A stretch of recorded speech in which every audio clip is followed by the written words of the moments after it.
Lecture start करते हैं। अगर आप अपनी कोर्स आउटलाइन को देखें तो नेक्स्ट हमारा टॉपिक है हम लोगों ने equation reducible to quadratic equation form, वो वाले टॉपिक जो है पढ़ लिया था। नेक्स्ट हमारा टारगेट था हम लोगों ने सिस्टम ऑफ लीनियर इक्वेशन को सॉल्व करने का वे पढ़ना था, जिसमें जो स्पेशल वे जो है, डिफरेंट वेज हैं सिस्टम ऑफ लीनियर इक्वेशन को सॉल्व करने के। लेकिन आपके कोर्स के पॉइंट ऑफ व्यू कोर्स को पॉइंट ऑफ व्यू में रखते हुए हम लोगों ने क्रैमर रूल जो है पढ़ना था कि क्रैमर रूल को यूज़ करते हुए सिस्टम ऑफ लीनियर इक्वेशन को जो है वो कैसे सॉल्व कर सकते हैं। और क्रैमर रूल पढ़ने के लिए सबसे पहले हमें जो है मैट्रिसेस और उनके डिटरमिनेंट्स के बारे में पता होना चाहिए। तो लास्ट लेक्चर में मैट्रिसेस और उनके डिटरमिनेंट्स के बारे में डिस्कशन हो रही थी। मैट्रिक्स की डेफिनेशन भी लास्ट टाइम हो गई थी, जिसमें मैंने आपको बताया था कि मैट्रिक्स जो है वो उसको कैसे डिफाइन करते हैं। उसके अलावा मैट्रिक्स के डिटर्मिनेंट के बारे में भी जो है वो लास्ट लेक्चर में डिटेल में डिस्कशन जो है वो हो रही थी, जिसमें 1x1 ऑर्डर और 2x2 ऑर्डर का जो मैट्रिक्स है उनका डिटर्मिनेंट जो है कैसे इवेल्यूएट करते हैं वो डिस्कस कर लिया था लास्ट लेक्चर में। और लास्ट लेक्चर में अगर आप लोगों को याद हो तो मैंने ये भी बताया था कि डिटर्मिनेंट जो है हमेशा स्क्वायर मैट्रिक्स का लेते हैं। मीन्स ऐसा मैट्रिक्स जिसका ऑर्डर n क्रॉस n हो। n क्रॉस n मीन जिसमें नंबर ऑफ रोज और नंबर ऑफ कॉलम जो है वो सेम ही हो। n क्रॉस n हो या m क्रॉस m हो या p क्रॉस p हो, जो भी हो, नंबर ऑफ रोज और नंबर ऑफ कॉलम्स अगर किसी मैट्रिक्स के सेम है तो उसको स्क्वायर मैट्रिक्स कहते हैं। तो डिटर्मिनेंट जो है हमेशा स्क्वायर मैट्रिक्स का ही इवेल्युएट करते हैं। तो 1x1 का मैट्रिक्स का डिटर्मिनेंट कैसे लेते हैं? फॉर एग्जांपल आपको यहाँ पे 1x1 के दो मैट्रिक्स लिखे हुए नजर आ रहे हैं। तो 1x1 के मैट्रिक्स का डिटर्मिनेंट ये है कि उस 1x1 मैट्रिक्स के अंदर जो भी नंबर लिखा हुआ है उसको एज इट इज वैसे लिखते हैं, वही उस 1x1 वाली मैट्रिक्स का डिटर्मिनेंट होगा। जैसे यहाँ पे 5 लिखा हुआ है तो इस डिटर्मिनेंट का, इस मैट्रिक्स का डिटर्मिनेंट जो है वो 5 ही आ जाएगा। और एक मैट्रिक्स कैपिटल M लिखा हुआ है, उसके अंदर एक ही एंट्री लिखी हुई है -10, ये 1x1 ऑर्डर का मैट्रिक्स है। इसका डिटर्मिनेंट जो है वो फिर -10 वही एंट्री होगी जो उस मैट्रिक्स के अंदर जो है लिखी हुई है। उसके अलावा अगर 2x2 ऑर्डर के मैट्रिक्स की बात की जाए तो उसका भी ऑर्डर डिटर्मिनेंट की बात की जाए तो उसका डिटर्मिनेंट भी लास्ट लेक्चर में हम लोगों ने सीख लिया था कि कैसे वैल्यूएट करते हैं। उसकी एग्जांपल भी की थी। आज जस्ट थोड़ा सा रिकल कर लेता हूँ। अगर आपको कोई 2x2 ऑर्डर का मैट्रिक्स दिया गया है तो उसका डिटर्मिनेंट निकालने का वे ये है कि लेफ्ट साइड पे जो सबसे पहली एंट्री होगी उसको नीचे जो लेफ्ट साइड पे एंड की एंट्री लिखी हुई है उसके साथ मल्टीप्लाई करें। जैसे आपको यहाँ पे एरोज की मदद से जो है वो शो कराया हुआ है। तो पहले इन दोनों का आपस में मल्टीप्लाई करें तो A11 A22 से मल्टीप्लाई होगा। उसके बाद एक माइनस का सिंबल जो है वो खुद से लगाएं और उसके बाद जो बाकी दो एंट्रीज बच गई हैं उनको आपस में मल्टीप्लाई कर दें, जैसे एरो की मदद से शो कराया हुआ है। और इनको मल्टीप्लाई करने के बाद माइनस के बाद लिख दें। तो ये जो आपके पास आंसर आएगा इसको कहते हैं आपके गिवन 2x2 मैट्रिक्स का डिटर्मिनेंट है। और इसकी एग्जाम्पल भी जो है हम लोगों ने लास्ट लेक्चर में की थी। तो अब एग्जाम्पल यहाँ पे ये करने की जरूरत नहीं है, ये लास्ट लेक्चर में डिस्कस हो चुकी थी। उसके बाद बात करते हैं 3x3 की मैट्रिक्स के डिटर्मिनेंट की। तो यहाँ पे आपको एक जनरल जो है वो 3x3 ऑर्डर का एक मैट्रिक्स जो है वो दिया हुआ है। इस मैट्रिक्स का डिटर्मिनेंट जो है वो कैसे फाइंड करना है, इसका डिटर्मिनेंट फाइंड करने का वे 1x1 और 2x2 ऑर्डर के जो मैट्रिक्स का डिटर्मिनेंट फाइंड करने का वे था उससे थोड़ा सा डिफरेंट है। यहाँ पे एक एग्जांपल जो है मैं आपको दिखाता हूँ जिसमें 3x3 मैट्रिक्स के ऑर्डर के मैट्रिक्स का डिटर्मिनेंट जो है वैल्यूएट किया हुआ है। तो उसको देखते हुए आप लोगों ने फिर जो है सीखना है कि किसी भी 3x3 ऑर्डर के मैट्रिक्स का डिटर्मिनेंट कैसे लेंगे। तो ये आपके पास जो एग्जाम्पल नंबर 3 में आपको एक मैट्रिक्स लिखा हुआ नजर आ रहा है। और याद रखिए मैं जो स्क्वायर ब्रैकेट्स लगा रहा हूँ यहाँ पे, अगर ये स्क्वायर ब्रैकेट्स यहाँ पे नहीं लगी हुई इसका मतलब ये है कि जो रेक्टेंगुलर एरे लिखा हुआ है नंबर्स का, वो उन नंबर्स को अगर आप स्क्वायर ब्रैकेट्स की बजाय स्ट्रेट लाइन से इनक्लोज करेंगे तो वो मैट्रिक्स नहीं होगा, वो डिटर्मिनेंट होगा। और डिटर्मिनेंट हमेशा एक नंबर होता है जो कि आप सॉल्व करके निकालते हैं। जैसे कि ये वहाँ निकाला हुआ है तो ये इसी कहाँ से निकाला हुआ है। तो डिटर्मिनेंट एक नंबर होता है और मैट्रिक्स एक नंबर नहीं होता। ठीक है, मैट्रिक्स जो है वो क्या होगा, रेक्टेंगुलर एरे ऑफ नंबर जिसको आप स्क्वायर ब्रैकेट से इंक्लोज कर देगा। अगर स्क्वायर ब्रैकेट के से मैं इसको इंक्लोज कर लेता हूँ इस रेक्टेंगुलर एरे को, तो जो रेक्टेंगुलर एरे है ये 1 के इक्वल नहीं होगा। नंबर्स और मैट्रिसेस जो हैं वो डिफरेंट नोटेशन होती हैं। नंबर्स इस तरह की हैं जैसे रियल नंबर होते हैं 1 1/3 -2 वगैरह। और मैट्रिक्स जो है वो नंबर के इक्वल नहीं होता। ठीक है, मैट्रिक्स जो है किसी भी number for example let's say 1 जो है वो इसके इक्वल नहीं होता। मैट्रिक्स जो है वो उसका जो डिटर्मिनेंट है वो किसी नंबर के इक्वल होता है। फॉर एग्जाम्पल इस मैट्रिक्स का इस मैट्रिक्स ये जो डिटर्मिनेंट है ये 1 के इक्वल आ रहा है, ये सही है। ठीक है, तो यहाँ पे कुछ टाइपिंग मिस्टेक हुई है यहाँ बुक पे। यहाँ पे एक मैट्रिक्स आपको दिया गया होगा यहाँ पे, तो मैट्रिक्स यहाँ पे बना देता हूँ। यहाँ पे ये डिटर्मिनेंट नहीं दिया हुआ, एक मैट्रिक्स है ए। ठीक है, यहाँ पे तो ये मैंने मैट्रिक्स बना दिया। यहाँ पे इसका ऑर्डर कितना है, 3x3 है। अब इस 3x3 ऑर्डर के मैट्रिक्स का हमें कहा गया है कि डिटर्मिनेंट जो है फाइंड करें, ठीक है। तो मैट्रिक्स को जब नाम देते हैं तो मैट्रिक्स को इंग्लिश के जो कैपिटल लेटर्स है उनसे डिनोट करते हैं। अगर किसी मैट्रिक्स का डिटर्मिनेंट लिखना हो तो उसको भी ए से डिनोट नहीं करेंगे, ठीक है। नोटेशन डिफरेंट होती हैं, हर चीज़ की अपनी डिफरेंट नोटेशन होती हैं।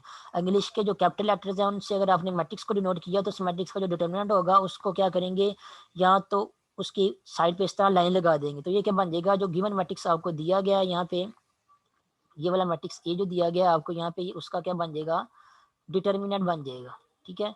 तो मैट्रिक्स की नोटेशन में उसके डिटर्मिनेंट नोटेशन में फ़र्क है। कोई मैट्रिक्स ए है तो ये क्या है, उसका डिटर्मिनेंट है, और उसके डिटर्मिनेंट को मैंने जैसे लास्ट में बताया था डेल्टा के सिंबल से भी डिनोट कर सकते हैं। तो डेल्टा लिखा होने का मतलब ये होगा कि आप किसी मैट्रिक्स का डिटर्मिनेंट लिख रहे हैं, या फिर आप इस तरह भी लिख सकते हैं कि डी ई टी लिखें, जो कि डिटर्मिनेंट से ही लिख रहा है ये वाला डी ई टी वर्ड, और उसके बाद ब्रैकेट में जो है वो उसके आगे जो है वो ए लिख दें। तो इसका मतलब क्या होगा कि हम जो कुछ भी लिखने लगे हैं इक्वल के बाद यहाँ पे वो लिखने लगे हैं मैट्रिक्स ए का डिटर्मिनेंट। और इस नोटेशन का मतलब भी यही है कि अगर आप जो है वो ए के सिंबल के साइड पे अगर वर्टिकल लाइंस लगा दें तो इसका मतलब भी यही है कि जो मैट्रिक्स ए है उसका हम लोगों ने क्या करना है, उसका हम लोगों ने डिटर्मिनेंट निकालना है।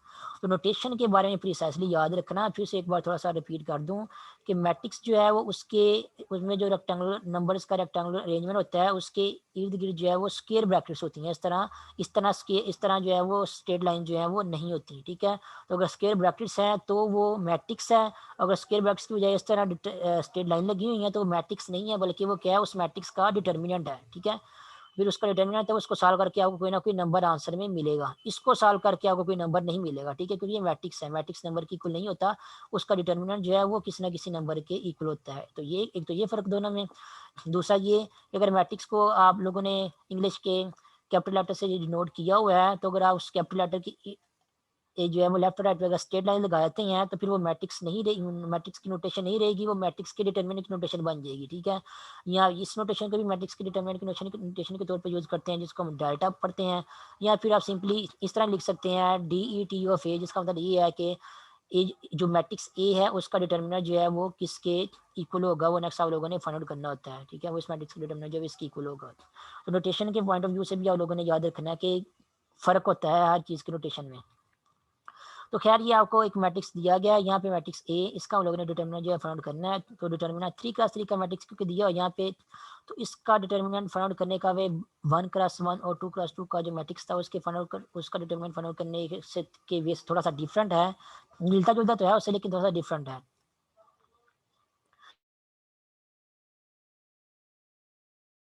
तो किसी भी 3x3 मैट्रिक्स के डिटर्मिनेंट का फाइंड करने का वे ये है कि जो गिवन मैट्रिक्स आपको दिया गया है, फॉर एग्जाम्पल ये आपको जो गिवन मैट्रिक्स दिया गया है उसको किसी भी रो या किसी भी कॉलम से आप लोग जो है वो एक्सपेंड कर लें, ठीक है। पहली बात तो ये है कि इस मैट्रिक्स को किसी भी रो या किसी भी कॉलम से एक्सपेंड कर लें, आपको इस मैट्रिक्स के डिटर्मिनेंट का आंसर मिल जाएगा, ठीक है। अब क्वेश्चन ये है कि किस रो या किस कॉलम से एक्सपेंड करें। रो नंबर 1 से भी एक्सपेंड कर सकते हैं, रो नंबर 2 से भी एक्सपेंड कर सकते हैं, रोल नंबर 3 से भी एक्सपेंड कर सकते हैं, और उसके अलावा हम किसी कॉलम से भी एक्सपेंड कर सकते हैं। फॉर एग्जांपल कॉलम नंबर 1 से भी एक्सपेंड कर सकते हैं, कॉलम नंबर 2 से भी कर सकते हैं, कॉलम नंबर 3 से भी कर सकते हैं। सभी रो या कॉलम से एक्सपेंड करने से आंसर हमेशा सेम आता है, तो सभी से सेम आता है और एक वक्त में एक के साथ ही करना होता है। तो कन्फ्यूजन से बचने के लिए हम लोग क्या करते हैं कि हम सिर्फ पहली रो से ही एक्सपेंड करते हैं, हमेशा पहली रो से एक्सपेंड करेंगे ताकि किसी तरह की जो कोई कन्फ्यूजन जो है वो क्रिएट ना हो और समझने में भी जो है वो आसानी हो।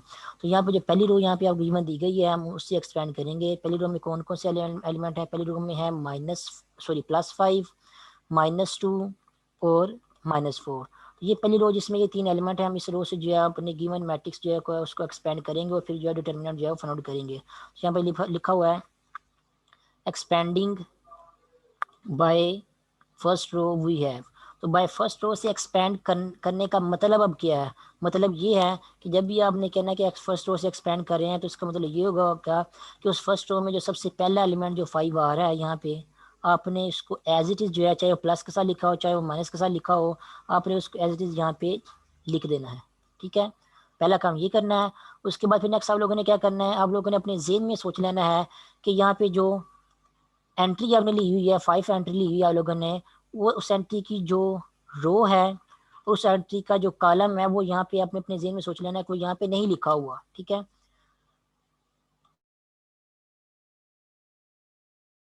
अब अगर आप लोगों ने ये सोच लिया कि ये रो और ये कॉलम यहाँ पे नहीं लिखी हुई, तो बाकी जो एलिमेंट्स बच जाते हैं वो कौन से एलिमेंट बच जाते हैं, वो ये वाले एलिमेंट्स बच जाते हैं, -1, -3, 1 और 2। ये जो एलिमेंट्स बच जाते हैं आप लोगों ने क्या करना है, इनका डिटर्मिनेंट जो आप लोगों ने यहाँ पे लिख देना। जैसे यहाँ पे आपको स्क्रीन पे यहाँ पे लिखा हुआ नजर आ रहा होगा, ये देखें, -1, -3, 1 और 2, ये क्या लिखा है, ये इनका डिटर्मिनेंट लिखा हुआ है। डिटर्मिनेंट कैसे लिखा हुआ है, नोटेशन को अगर आप गौर से देखें तो इनके अरेंजमेंट की बिल्कुल left and right hand side पे क्या लिखा हुआ है, उन्होंने स्ट्रेट लाइन जो है या वर्टिकल लाइन जो है लगाई हुई है। और मैंने आपको पहले ही बताया हुआ है, जब रेक्टेंगुलर अरेंजमेंट की लेफ्ट और राइट साइड पे अगर आप स्ट्रेट लाइन लगाएंगे तो उन स्ट्रेट लाइंस का मतलब ये मैट्रिक्स नहीं होगा, बल्कि उन स्ट्रेट लाइन का मतलब ये होगा कि वो जो रेक्टेंगुलर अरेंजमेंट लिखा हुआ है वो उनका डिटर्मिनेंट जो है आप लोगों ने नेक्स्ट फाइंड आउट करना है, वो मैट्रिक्स नहीं होगा। तो ये जो स्ट्रेट लाइन के दरमियान में ये जो -1, -3, 1 और 2 लिखा हुआ है, ये एक्चुअली 2x2 के मैट्रिक्स का डिटर्मिनेंट है, ये 2x2 का मैट्रिक्स नहीं है, याद रखना। फिर रिपीट कर दूं, ये 2x2 के मैट्रिक्स का डिटर्मिनेंट है, ये 2x2 का मैट्रिक्स नहीं है, ठीक है। तो इस तरह आप लोगों ने जो है प्रोसीड करते जाना है। फिर थोड़ा दोबारा थोड़ा फिर से जो है मैं आपको थोड़ा रिकल कर दूं कि जब भी आप लोगों ने फर्स्ट रो से एक्सपेंड करना है तो फर्स्ट रो की जो सबसे पहली एंट्री है 5, उसको ले लेना है, उसको एज इट इज़ वैसे जो है वो इक्वल के बाद नेक्स्ट स्टेप पे जो है वो लिख लेना है, चाहे 5 प्लस के साथ हो चाहे 5 माइनस के साथ हो, उसको एज इट इज़ वैसे लिख देना है। उसके बाद ये अपने माइंड में ये कंसिडर कर लेना है कि जो एंट्री आपने ली है वो एंट्री जिस भी रो और कॉलम में मौजूद है, वो रो और कॉलम जो है यहाँ पे लिखी नहीं हुई, उसके अलावा जितने भी एलिमेंट्स लिखे हुए हैं उनका आप लोगों ने जो है नेक्स्ट टाइम में डिटर्मिनेंट जो है वो लिख देना है उसी 5 के साथ, और उसके साथ दोनों को आपस में क्या कर देना, दोनों को आपस में मल्टीप्लाई कर देना है। यहाँ पे 5 इंटू इस डिटर्मिनेंट को आपस में मल्टीप्लाई कर देना है। उसके बाद नेक्स्ट 5 जो है वो उसका रोल जो है वो कम्प्लीट हो गया है। उसके बाद आप लोगों ने जो पहली रो कंसिडर की हुई थी स्टार्ट में, उसका 5 तो आप लोगों ने कंसिडर कर लिया था। अब आप लोगों ने नेक्स्ट क्या करना है, नेक्स्ट आप लोगों ने -2 की तरफ जाना है। और -2 की तरफ जाने से पहले आप लोगों ने क्या करना है, जब पहले एलिमेंट के बाद जब आप दूसरे एलिमेंट की तरफ जाएंगे तो आपने दरमियान में खुद से माइनस का सिंबल यहाँ पे लाजमी लगाना है। थोड़ा सा ऊपर करके यहाँ पे लिख देता हूँ। जब आप लोगों ने नेक्स्ट आगे फर्दर मूव करना है तो यहाँ पे आपने पहले माइनस का सिंबल जो है वो लाजमी लगाना है। और माइनस का सिंबल लगाने के बाद ये जो -2 लिखा हुआ है उसको आगे फर्दर नेक्स्ट जो है वो यहाँ पे इस माइनस के साथ जो है वो आप लोगों ने मल्टीप्लाई कर देना है। तो माइनस का सिंबल खुद से लगाने के बाद जब उसको आप उसको -2 से मल्टीप्लाई करेंगे तो वो क्या बन जाएगा, यहाँ पे वो +2 बन जाएगा। तो +2 यहाँ पे आ जाएगा। उसके बाद नेक्स्ट जो है बिल्कुल वैसा सेम प्रोसीजर करना है जैसे मैंने अभी पहले बताया था कि जो एंट्री आपने कंसिडर की हुई है अपने माइंड में, फॉर एग्जांपल अब हमने -2 को कंसिडर किया हुआ है, तो आप लोगों ने क्या करना है, अपने माइंड में सोच लेना है कि -2 वाली एंट्री जिस भी रो और जिस भी कॉलम में मौजूद है वो रो और कॉलम यहाँ पे नहीं लिखी हुई। अगर आप लोगों ने ये सोच लिया अपने माइंड में नहीं लिखी हुई, तो जो बाकी एलिमेंट्स बच गए हैं उनका आप लोगों ने डिटरमिनेंट लेना है। बाकी एलिमेंट कौन से बच गए हैं, 3, -3, -2 और +2। जो बाकी एलिमेंट बच गए हैं आप लोगों ने क्या किया, यहाँ पे देखें हमने उनका डिटर्मिनेंट जो है यहाँ पे लिख दिया है। और उसको जो पहले वाली एंट्री हम लोगों ने कंसिडर की थी -2 जो कि +2 बन गई थी, उसके साथ हम क्या करेंगे, उसको मल्टीप्लाई कर देंगे। तो ये क्या होगा, पहली रो में जो -2 इन्वॉल्व हो रहा था ये उसका रोल भी जो है यहाँ पे कंप्लीट हो जाएगा। उसके बाद आगे फर्दर नेक्स्ट जो है बढ़ते हैं। पहली रो हम लोगों ने कंसिडर की हुई थी और उसका जो है वो एलिमेंट्स को बारी बारी हम लोग जो है कंसिडर कर रहे थे, और कंसिडर करते हुए हम लोग जो है 5 और -2 के बाद हम जो है -4 तक अब पहुंच गए हैं, ठीक है।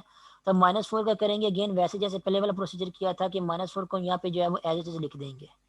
अब किसी के जेन में हो सकता है सवाल ये आ रहा हो कि माइनस अब यहाँ पे क्यों नहीं लगाया, तो माइनस आप लोगों ने क्या करना है, आप लोगों ने शफल करके लगाना है। मीन्स के पहली एंट्री के साथ आपने माइनस नहीं लगाना, पहली एंट्री जैसी भी है चाहे वो प्लस वाली हो या माइनस वाली हो उसको ऐसे लिखना है। जब एक एंट्री ऐसे लिख देंगे उसके बाद जब दूसरी एंट्री की बारी आएगी, फॉर एग्जाम्पल -2 की बारी आई है, तो उसके साथ आप लोगों ने माइनस लगाना है, ठीक है। जब उसके साथ माइनस लगा देंगे तो फिर तीसरी एंट्री जो आएगी उसके साथ आप लोगों ने माइनस नहीं लगाना, तो शफल करके लगाना। या कह लें कि जब पहले रो से एक्सपेंड करेंगे 3x3 के मैट्रिक्स को, तो जो दरमियान वाली एंट्री होगी सिर्फ उसी दरमियान वाली एंट्री के साथ आप लोगों ने माइनस लगाना है। बाकी एंट्रीज के साथ आप लोगों ने खुद से माइनस नहीं लगाना। बाकी एंट्रीज को चाहे वो प्लस में लिखी हुई हो चाहे वो माइनस में लिखी हुई है, बाकी एंट्रीज को आप लोगों ने एज इट इज वैसे का वैसे लिख देना। जैसे यहाँ पे 5 था 5 को एज इट इज़ वैसे का वैसे लिख दिया। उसके बाद यहाँ पे था -4 था, -4 को भी एज इट इज़ वैसे का वैसे लिख दिया है। लेकिन जो दरमियान वाली एंट्री होगी उसके साथ आप लोगों ने जो है माइनस हमेशा जो है लाजमी लगाना, या माइनस हमेशा मल्टीप्लाई करना लाजमी। जब माइनस जो है -2 के साथ यहाँ पे मल्टीप्लाई होगा तो वो क्या बन जाएगा आपके पास यहाँ पे दरमियान में +2 बन जाएगा। तो सिर्फ दरमियान वाली एंट्री के साथ आपने खुद से माइनस लाजमी लगाना है। बाकी जो एंट्रीज हैं उनको आप लोगों ने एज इट इज़ लिख देना, चाहे वो प्लस के साथ लिखी हुई हो चाहे वो माइनस के साथ लिखी हुई हो, और उनके साथ सेम जो है बिहेवियर करना है जैसे बाकी एंट्री के साथ पहले हम लोगों ने किया है। क्या किया था, -4 की बारी आई थी तो -4 आप लोगों ने क्या किया, एज इट इज़ वैसे का वैसे यहाँ पे लिख लिया है। उसके बाद नेक्स्ट स्टेप क्या था कि आप लोगों ने अपने माइंड में सोच लेना है कि जो -4 आप लोगों ने लिखा है यहाँ पे, वो -4 जिस कॉलम और जिस रो में लिखा हुआ है या एग्जिस्ट कर रहा है, जिस कॉलम और जिस रो में, वो कॉलम और रो जो है यहाँ पे फर्ज करें जो है नहीं लिखे हुए। अगर वो नहीं लिखे हुए तो बाकी कौन से एलिमेंट जो है बच जाते हैं, बाकी एलिमेंट्स आपके बच जाते हैं 3, -1, -2 और +1। ये जो बाकी एलिमेंट्स बच गए आप लोगों ने क्या करना है, नेक्स्ट इन बाकी एलिमेंट्स का जो है वो या बाकी एलिमेंट्स जो मैट्रिक्स बनना है आप लोगों ने उसका डिटर्मिनेंट जो है यहाँ पे इस -4 के साथ जो है मल्टीप्लाई कर देना है। तो ये जब सारा प्रोसीजर कर लेंगे यहाँ से लेकर यहाँ तक ये वाला, तो इस सारे के सारे प्रोसीजर को कहते हैं कि हम लोगों ने क्या किया है, इस मैट्रिक्स को जो है वो फर्स्ट रो से जो है वो एक्सपेंड किया है, या मैट्रिक्स का जो डिटर्मिनेंट है उसको हम लोगों ने क्या किया है, उसको फर्स्ट रो से एक्सपेंड किया है। और फर्स्ट रो से एक्सपेंड करने का मतलब ये होता है कि आप लोगों ने इस तरह जो है इक्वालिटी के बाद अपना आंसर जो है वो लिखना जैसे यहाँ पे लिखा हुआ है। फिर थोड़ा सा रिपीट कर दूँ मैं अगेन यहाँ पे, ताकि अगर किसी ने बाद में ज्वाइन किया तो उसको समझ में आ जाए। जब भी अगर आपसे कहा जाए कि किसी 3x3 के मैट्रिक्स का जो है वो, ये मैट्रिक्स है, मैट्रिक्स का डिटर्मिनेंट फाइंड करें, तो आप लोगों ने क्या करना है, सबसे पहले तो लिखना है, नोटेशन लिखनी है कि आप जो है वो 3x3 के मैट्रिक्स का जो है वो डिटर्मिनेंट ले रहे हैं। तो लिखेंगे यहाँ पे ए के साथ जो है साइड पे लाइनें लगा देंगे, जिसका मतलब ये होगा कि हम मैट्रिक्स ए का डिटर्मिनेंट लिखने लगे हैं। अब क्योंकि मैट्रिक्स ए का डिटर्मिनेंट लिखने लगे हैं तो यहाँ पे फिर क्या करेंगे, मैट्रिक्स में ये जो स्क्वायर ब्रैकेट्स हैं ये वाली, इनको क्या करेंगे, इनको स्ट्रेट लाइन से जो है वो रिप्लेस कर देंगे। जब स्ट्रेट लाइन से रिप्लेस कर देंगे इसका मतलब ये होगा कि हम क्या कर रहे हैं, मैट्रिक्स ए का डिटर्मिनेंट लिख रहे हैं। ठीक है, याद रखना मैट्रिक्स ए के डिटर्मिनेंट जो है वो इसकी नोटेशन ये है, उसको इस तरह मैट्रिक्स के इक्वल जो है आप लोगों ने नहीं लिखना। ये मैट्रिक्स के डिटर्मिनेंट की नोटेशन है और ये मैट्रिक्स की नोटेशन है। तो मैट्रिक्स के डिटर्मिनेंट को मैट्रिक्स के डिटर्मिनेंट के इक्वल लिखना है। तो यहाँ पे अगर मैट्रिक्स का डिटर्मिनेंट लिखना है तो उसको आप लोग इस तरह लिखेंगे। ठीक है, अगर आप लोगों ने कोई मैट्रिक्स लिखना है, जैसे कोई मैट्रिक्स आपको गिवन दिया गया हो, तो मैट्रिक्स को आप फिर जो है वो स्क्वायर ब्रैकेट के साथ लिखेंगे और मैट्रिक्स के डिटर्मिनेंट को जो है वो आप स्ट्रेट लाइन के साथ लिखेंगे। ठीक है, तो यहाँ पे अगर क्लियर देख लें, जो गिवन मैट्रिक्स दिया गया है उसको उसमें उसको मैंने जो है वो स्क्वायर ब्रैकेट के साथ जो है वो लिखा हुआ है यहाँ पे। जैसे यहाँ पे ये देखें, ये आपका गिवन मैट्रिक्स है, 3x3 का गिवन ऑर्डर का गिवन मैट्रिक्स है, ये इसको ए के साथ रिप्रेजेंट किया हुआ है। लेकिन अगर ए के साइड पे अगर आप लाइन लगा देंगे इसका मतलब ये है कि वो मैट्रिक्स नहीं है, वो मैट्रिक्स का डिटर्मिनेंट लिख लगे हैं। इसलिए आप क्या करेंगे, स्क्वायर ब्रैकेट्स को क्या करेंगे, आप वर्टिकल लाइन से जो है वो रिप्लेस कर देंगे इस तरह। तो इसका मतलब ये होगा कि अब जब हम क्या करने लगे हैं, इस मैट्रिक्स का डिटर्मिनेंट फाइंड करने लगे हैं। डिटर्मिनेंट फाइंड करने के लिए हम क्या करेंगे, इस मैट्रिक्स को जो है वो इसकी जो पहली रो है उससे एक्सपेंड करेंगे। एक्सपेंड करने का क्या मतलब ये है, ये जो पहली रो का पहला एलिमेंट है उसको जो हम एज इज वैसे लिखेंगे, और जो पहला एलिमेंट जिस भी रो और जिस भी कॉलम में मौजूद है उस रो और कॉलम को जो है यहाँ पे जो है वो निगेट कर देंगे, भूल जाएंगे। और भूलने के बाद जो बाकी एलिमेंट्स बच गए हैं, फॉर एग्जांपल -1, -3 और 1 और -2, जो बाकी एलिमेंट्स बच गए हैं इनका डिटर्मिनेंट जो है वो इस 5 के साथ जो है मल्टीप्लाई कर देंगे। ठीक है, उसके बाद नेक्स्ट क्या करेंगे, 5 का क्या करें रोल जो है कम्प्लीट हो गया। उसके बाद जो सेकंड एलिमेंट होगा उसके साथ हम जो करेंगे खुद से माइनस लगाएंगे, उसके साथ खुद से माइनस लगाएंगे तो वो क्या बन जाएगा, +2 बन जाएगा। उसको एज इट इज जो है फिर अगेन वैसे लिख देंगे जैसे 5 को लिखा था। और उसके बाद क्या करेंगे, ये -2 जिस भी कॉलम और जिस भी रो में मौजूद है इसको हम भूल जाएंगे, बाकी जो एलिमेंट्स बच जाएंगे 3, -3, -2 और +2, इनका जो डिटर्मिनेंट है इस +2 के साथ जो है मल्टीप्लाई कर देंगे। ठीक है, तो ये -2 का रोल भी कंप्लीट हो जाएगा। उसके बाद नेक्स्ट जो है -2 के बाद किसकी बारी आएगी, -4 की बारी आएगी। तो यहाँ पे जो -4 लिखा हुआ है अगेन, इसको दोबारा फिर से जो है वो एज इज वैसे का वैसे लिख देंगे, और -4 जिस कॉलम और जिस रो में मौजूद है उसको निगेट करने के बाद बाकी जो एलिमेंट्स बच गए हैं उनका डिटर्मिनेंट जो है वो इसके साथ जो है वो नेक्स्ट जो है मल्टीप्लाई कर देंगे। और यहाँ पे मैं रिपीट करूँ दोबारा, फिर जब दरमियान वाला एलिमेंट आप लोग लिखना है तो उसके साथ आप लोगों ने माइनस को उससे लगाना है, बाकी जो एलिमेंट्स हैं उनके साथ आप लोगों ने माइनस जो है वो नहीं लगाना, उनको एज इट इज जैसे हैं वैसे का वैसे लिखना है। तो ये आपके पास जो है फिर ये वाला जो ओवरऑल एक्सप्रेशन बन जाएगा आप लोगों के पास, जो यहाँ पे जिनमें 3 डिटर्मिनेंट जो है इन्वॉल्व हो रहे हैं। ये वाला एक्सप्रेशन को हम कहते हैं कि हम लोगों ने क्या किया है, डिटर्मिनेंट को उसकी पहली रो से जो है वो एक्सपेंड किया है। उसके बाद नेक्स्ट फर्दर कैलकुलेशन करते हैं। यहाँ पे फर्दर कैलकुलेशन में किया है, ये तो 5 तो वैसे का वैसे ही यहाँ पे इसके साथ मल्टीप्लाई हो रहा है, वो यहाँ पे वैसे का वैसे ही आ जाएगा। और इसको अगर देखें तो ये क्या है, ये 2x2 ऑर्डर के मैट्रिक्स का डिटर्मिनेंट लिखा हुआ है। और अब आपको याद हो तो मैंने आज के लेक्चर के स्टार्ट में और कल के लेक्चर में आपको बताया हुआ था, तो किसी भी 2x2 ऑर्डर के मैट्रिक्स का डिटर्मिनेंट जो है कैसे इवेल्यूएट करते हैं। तो फाइंड करने का भी ये है कि जो लेफ्ट हैंड साइड पे सबसे ऊपर वाला नंबर है उसको क्या करना है आप लोगों ने, जो राइट हैंड साइड पे सबसे नीचे वाला नंबर है उसके साथ पहले मल्टीप्लाई करना है। तो मीन्स क्या करना है, पहले -1 को हमने क्या करना है +2 के साथ मल्टीप्लाई करना है। तो -1 को जब +2 से मल्टीप्लाई करेंगे तो आंसर आपके पास क्या आ जाएगा, -2 आएगा। उसके बाद फिर माइनस का सिंबल खुद से लगाना है। ये 2+2 का मैट्रिक जो है उसका डिटरमिनेंट निकालने का भी होता है कि माइनस, वो उसके बाद खुद से लगाते हैं। उसके बाद नेक्स्ट क्या करते हैं, ये जो बाकी दो एलिमेंट्स बच गए हैं -3 और -1, इन दोनों को आपस में मल्टीप्लाई करके वो उसके माइनस के बाद जो है लिखते हैं। तो -3 को जब यहाँ पे 1 के साथ मल्टीप्लाई करेंगे तो आंसर आपके पास क्या आएगा, आंसर आपके पास आएगा -3। तो ये -3 जो बाहर +3 लिखा हुआ है, जो बाहर माइनस लिखा हुआ है उसके साथ जब मल्टीप्लाई होगा तो यहाँ पे -3 आपका क्या बन जाएगा, आपका -3 जो है +3 बन जाएगा, जो कि यहाँ पे डायरेक्टली लिखा हुआ है। मैं थोड़ा सा फिर थोड़ा इसको डिटेल से कर दूँ। जब -1 को आप जो है वो 2 से मल्टीप्लाई करेंगे तो आपका जो यहाँ पे सोल्यूशन बनेगा वो क्या बनेगा, यहाँ पे आपके पास आ जाएगा -2। उसके बाद माइनस का सिंबल खुद से लगाएंगे। उसके बाद क्या करेंगे, -3 को +1 से मल्टीप्लाई करेंगे तो आप यहाँ पे आपका आंसर क्या आ जाएगा, यहाँ पे आपका आंसर आ जाएगा -3 आ जाएगा। और ये ब्रैकेट जो आपकी क्लोज हो जाएगी यहाँ पे 2x2 और के मैट्रिक्स के डिटरमिनेंट की। इसको जब आप फर्दर सिंप्लीफाई करेंगे यहाँ पे तो 5 वैसे का वैसे ही आ रहा है और -2 यहाँ पे वैसे का आ जाएगा। और जब -3 के साथ मल्टीप्लाई होगा तो यहाँ पे क्या बन जाएगा, ये +3 बन जाएगा। और आपका आपके पास आप ये एक्सप्रेशन बन जाएगा 5 इंटू -2 +3, जो कि यहाँ पे उन्होंने डायरेक्टली जो है वो लिखा हुआ है यहाँ पे। ठीक है, आप लोग भी डायरेक्ट कैलकुलेशन कर सकते हैं। अगर आपको जो है वो कैलकुलेशन की थोड़ी सी जो है प्रैक्टिस हो गई है तो आप ज़बानी लिख सकते हैं कि एक माइनस जो है हम खुद से लगाएंगे और दूसरा माइनस जो है -3 को जब माइनस से मल्टीप्लाई करेंगे तो -3 एक माइनस यहाँ पे आएगा और -3 जो है वो +3 माइनस बार वाले माइनस के साथ मल्टीप्लाई होकर यहाँ पे आपको क्या मिल जाएगा, +3 मिल जाएगा। अगर आप डिटेल में करना चाहें इस तरह तो डिटेल में भी कर सकते हैं। अदरवाइज आपको अगर आपको कैलकुलेशन की प्रैक्टिस हो गई है तो आप डायरेक्ट भी जो है वो कर सकते हैं, जैसा कि यहाँ पे उन्होंने जो है वो स्क्रीन पे किया हुआ है। उसके बाद नेक्स्ट ये 2 वैसे का वैसे ही ऐसे नीचे आ जाएगा। फिर अगेन यहाँ पे 2+2 के मैट्रिक्स का डिटरमिनेंट लिखा हुआ है। अगेन इसका डिटरमिनेंट कैसे फाइंड करेंगे, हम क्या करेंगे, पहले जो है वो इस 3 को 2 से साथ मल्टीप्लाई करेंगे तो आंसर आपको क्या मिलेगा, +6। उसके बाद एक माइनस का सिंबल जो है खुद से लगाएंगे यहाँ पे। उसके बाद -3 को जब हम -2 से मल्टीप्लाई करेंगे तो आंसर आपके पास क्या आ जाएगा, +6 आ जाएगा। माइनस माइनस से मल्टीप्लाई होकर प्लस हो जाएगा और 3 2 के साथ जब मल्टीप्लाई होगा तो आंसर आपको मिल जाएगा +6। तो ये माइनस पहले से मौजूद है, साथ में +6 लगाएंगे तो वो क्या बन जाएगा आपके पास यहाँ पे -6 बन जाएगा। तो ये ओवरऑल आपका क्या बन जाएगा, 6 -6 बन जाएगा। अगर मैं जो है वो इसको भी यहाँ पे ज़्यादा डिटेल में ओपन करके दिखाता हूँ ताकि आपको थोड़ा समझ आ सके कि +2 बाहर से पहले से लिखा हुआ है यहाँ पे ये वाला +2। उसके बाद क्या करना है, 3 को जो है वो +2 से मल्टीप्लाई करना है तो यहाँ पे आपको क्या मिल जाएगा, +6 मिल जाएगा। उसके बाद माइनस का सिंबल खुद से लगाना है। अब इस -3 को इस -2 के साथ जो है मल्टीप्लाई करना है। तो -3 को जब -2 से मल्टीप्लाई करेंगे तो आंसर आपको क्या मिलेगा, 6 मिलेगा। तो ये 6 -6 यहाँ पे बन जाएगा, ये वाली चीज़ यहाँ पे लिखी हुई है। तो ये भी कम्प्लीट होगी कैलकुलेशन। उसके बाद नेक्स्ट जो है -4 जो है वो भी ऐसे नीचे आएगा। उसके बाद अगेन पहले वाले प्रोसीजर को फॉलो करते हुए 2+2 ऑर्डर के मैट्रिक्स का डिटरमिनेंट लिखेंगे यहाँ पे। तो 3 1 से मल्टीप्लाई होगा तो यहाँ पे आंसर आएगा आपके पास 3। उसके बाद माइनस का सिंबल जो है खुद से लगाएंगे और -1 को जब हम -2 के साथ मल्टीप्लाई करेंगे तो आपको आंसर मिलेगा +2। तो 3 माइनस +2 3 -2 ही जो है यहाँ पे बन जाएगा।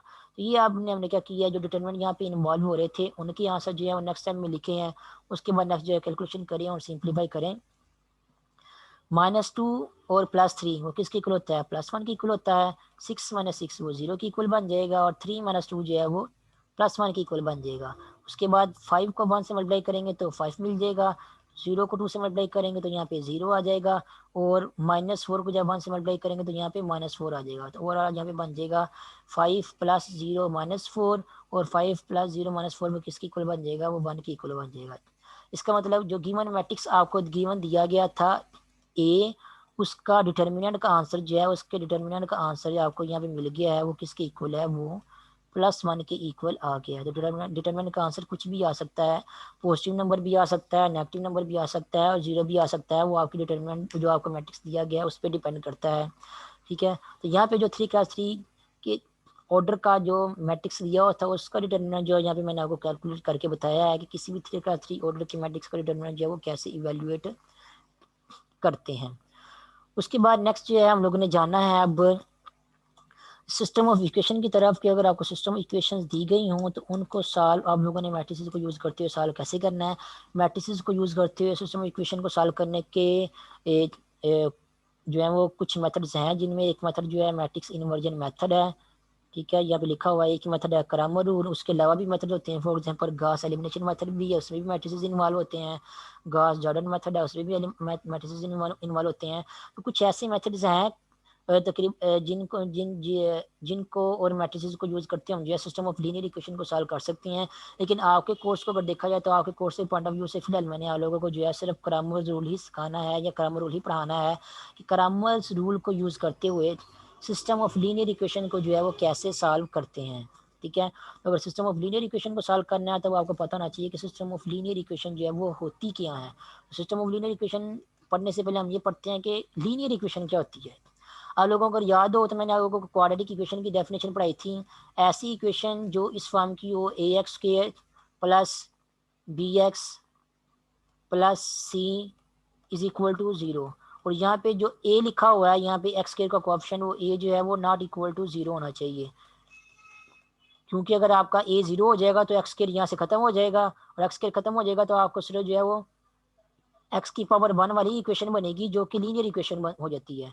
तो क्वाड्रेटिक इक्वेशन वो वाली होती है जिसमें एक्स का स्क्वायर मैक्सिमम पावर जो है वेरिएबल की स्क्वायर इन्वॉल्व हो रही हो और जो एक्स स्क्वायर का कोएफिशिएंट है वो नॉट इक्वल टू ज़ीरो हो, तो इस टाइप की इक्वेशन को हम कहते हैं क्वाड्रेटिक इक्वेशन है। ठीक है, और लीनियर इक्वेशन क्या होती है? लीनियर इक्वेशन होती है ऐसी इक्वेशन होती है जिसमें जो है वो जो वेरिएबल इन्वॉल्व हो रहा हो उसकी पावर 1 ही हो। फॉर एग्जाम्पल मैं अगर यहाँ पे एक लीनियर इक्वेशन लिखता हूँ a x is equal to b, यहाँ पे लिख देता हूँ a x minus c is equal to zero. ये मैंने दो इक्वेशन लिखी है, दोनों इक्वेशन क्या है? ये लीनियर इक्वेशन है। क्यों लीनियर इक्वेशन है? क्योंकि इसमें आप देखें तो एक्स की मैक्सिमम पावर जो है वो 1 ही इन्वॉल्व हो रही है। ठीक है, और जो एक्स की मैक्सिमम पावर 1 इन्वॉल्व हो रही है इसका अगर कोएफिशिएंट जो है वो क्या है, यहाँ पे कंडीशन लगा दे कि वो भी क्या है, वो नॉट इक्वल टू जीरो है, तो फिर क्या होगा, एक्स की पावर 1 जो है वो खत्म भी नहीं होगी। तो अगर एक्स का coefficient not equal to zero है और एक्स की मैक्सिमम पावर जो है 1 इन्वॉल्व हो रही है तो फिर ये जो इस टाइप की जो इक्वेशन बन जाती है उसको हम लीनियर इक्वेशन कहते हैं। और ये जो लीनियर इक्वेशन मैंने यहाँ पे लिखी है अभी, इन लीनियर इक्वेशन में आप देख सकते हैं कि सिर्फ एक ही वेरिएबल जो है वो इन्वॉल्व हो रहा है। तो एक वेरिएबल वाली भी आप लीनियर इक्वेशन लिख सकते हैं, दो वेरिएबल वाली भी लीनियर इक्वेशन लिख सकते हैं, तीन वेरिएबल वाली भी लीनियर इक्वेशन लिख सकते हैं, एंड जनरल एन वेरिएबल वाली भी लीनियर इक्वेशन जो है लिख सकते हैं। फॉर एग्जांपल यहाँ पे मैंने जो है आप लोगों को जो है वो 1 वेरिएबल वाली जो है वो लीनियर इक्वेशन जो है वो लिख के बताई है। यहाँ पे आप लोगों को मैंने 1 वेरिएबल वाली जो लीनियर इक्वेशन है वो लिख के बताई है। अब नेक्स्ट अगर आप देखना हो कि 2 वेरिएबल वाली लीनियर इक्वेशन क्या होगी तो वो भी आपको लिख के बताता हूँ। फॉर एग्जांपल अगर कोई इक्वेशन इस फॉर्म में लिखी हुई है a x plus b Y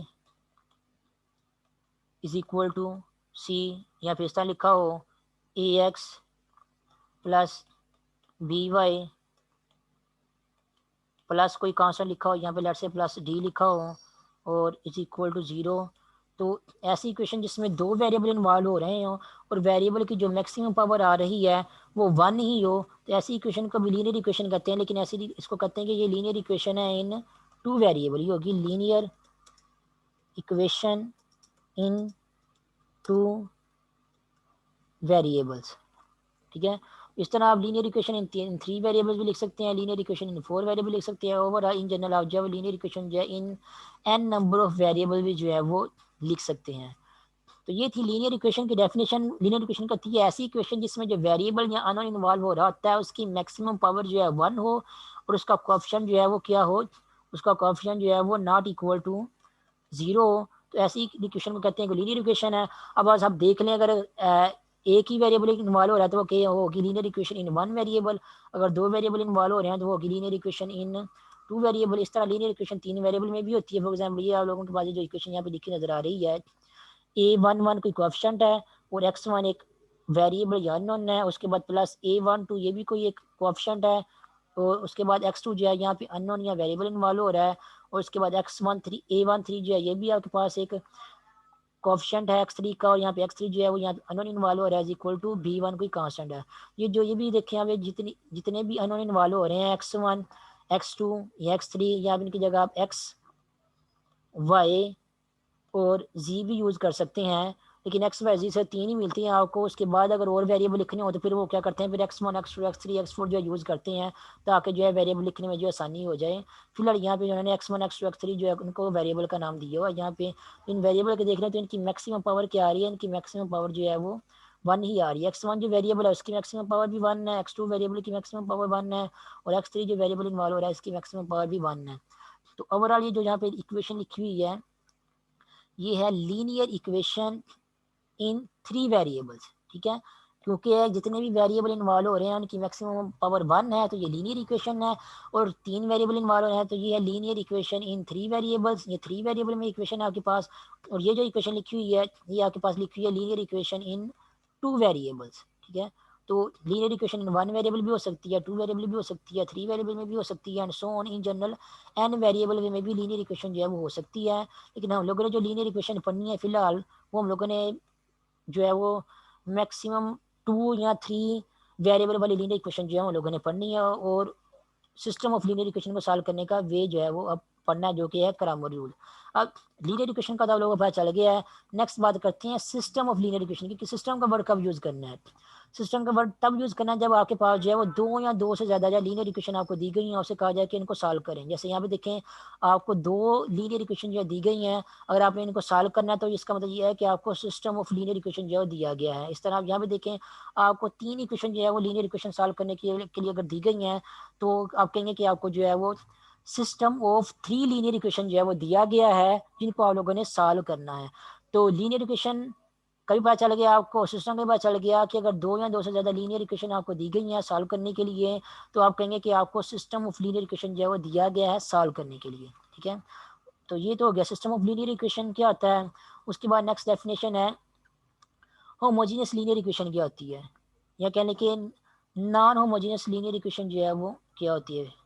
तो नॉन होमोजेनियस लीनियर इक्वेशन वो वाली इक्वेशन होती है जिनमें ये जो कांस्टेंट इन्वॉल्व हो रहे हैं ये वाले, जैसे यहाँ पे देखें b1 और b2 यहाँ पे इन्वॉल्व हो रहा है, यहाँ पे b1 b2 b3 इन्वॉल्व हो रहे हैं। अगर ये कांस्टेंट जो है ये नॉट इक्वल टू जीरो है सारे के सारे, या किसी भी लीनियर इक्वेशन में अगर कोई कांस्टेंट जो है वो not equal to zero involve हो रहा हो, तो उस इक्वेशन को, उस लीनियर इक्वेशन को हम कहते हैं कि वो नॉन होमोजीनियस जो है वो लीनियर इक्वेशन है, ठीक है। फिर दोबारा थोड़ा सा रिपीट कर दूँ। फॉर एग्जाम्पल यहाँ पे इक्वेशन लिखी हुई है 2x plus 3y is equal to -2, for example लिख देते हैं यहाँ पे। अब ये क्या है आपका, ये कांस्टेंट है, और बाकी ये क्या है, ये भी कांस्टेंट है, लेकिन ये एक्स का कोएफिशिएंट है, ये वाई का कोएफिशिएंट है। जो एक्स और वाई का कांस्टेंट कोएफिशिएंट होते हैं उनका कोएफिशिएंट ही बोलूंगा। जो एक्स और वाई के बगैर लिखे होते हैं उनको मैं कांस्टेंट बोलूंगा, ताकि पता चल जाए मैं किस नंबर की बात कर रहा हूँ। तो यहाँ पे कांस्टेंट जो -2 है आप क्लियरली देख रहे हैं कि ये -2 के इक्वल नहीं है, ठीक है, सॉरी ये 0 के इक्वल नहीं है।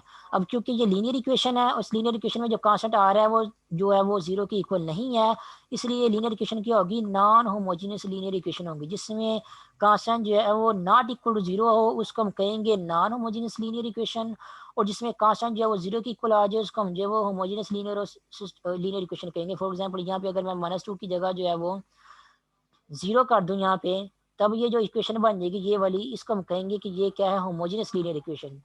लीनियर इक्वेशन तो है ही, लेकिन होमोजीनियस लीनियर इक्वेशन और नॉन होमोजीनियस लीनियर इक्वेशन में ये फर्क है कि जो होमोजीनियस लीनियर इक्वेशन होती है उसमें कांस्टेंट यहाँ पे जो आता है वो 0 होता है, और जो नॉन होमोजीनियस लीनियर इक्वेशन होती है उसमें ये होता है कि इसमें यहाँ पे जो कांस्टेंट आता है और यहाँ पे कांस्टेंट जो है 0 के अलावा कोई ना कोई नंबर होता है। लेट्स से यहाँ पे 8 है, ये अब क्या बन गई, ये आपके पास जो है ये नॉन होमोजीनियस लीनियर इक्वेशन जो है वो बन गई है।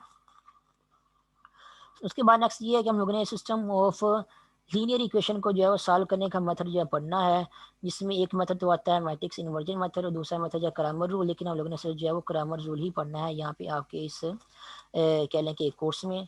तो क्रैमर रूल में आप देखें वो कौन सा है, मैं आपको दिखाता हूँ यहाँ पे।